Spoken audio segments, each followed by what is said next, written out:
Hello po ulit sa inyo mga kananay. So ayan po ang ating ulam for today. Nagluto ako dyan ng simple pero napakasarap na chicken mechado na siguradong magugustuhan ito ng inyong pamilya kapag ganitong recipe ang iyong inihain. So ayan o, yung ating patatas at carrots ay pinray ko muna. Pagkatapos nating i-fry, i-set aside muna natin yan. Tapos dito naman sa kawali rin na pinagprituhan natin ay magigisa tayo ng bawang at sibuyas. So yung ating bawang at sibuyas ay ginisa kong mabuti. Tapos ilalagay na natin dito yung ating chicken. Ayan o.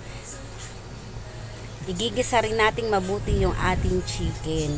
At kapag nagisa na natin ay magtitimpla naman tayo rito ng konting paminta. Maglalagay tayo ng dahon ng laurel at konting soy sauce.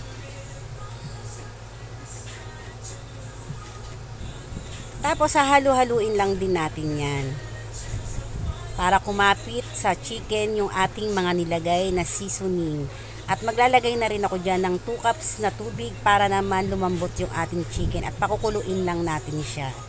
At kapag kakumulo na, ay maglalagay na rin ako ng konting tomato paste at konting tomato sauce. Tapos pakukuluin uli natin yan hanggang sa lumapot yung ating chicken mechado.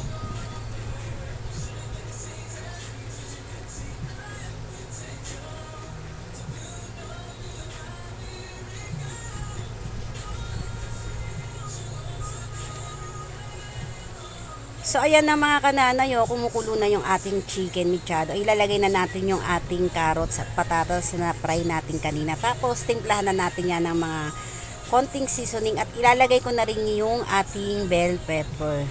At maya maya lang ay luto na itong ating masarap na chicken mechado. So ayan na po ang ating chicken mechado na napakasarap. Ayan, ready to serve na siya. So ayun lang po mga kananay, maraming salamat po sa inyong panonood. Tara, kain po tayo.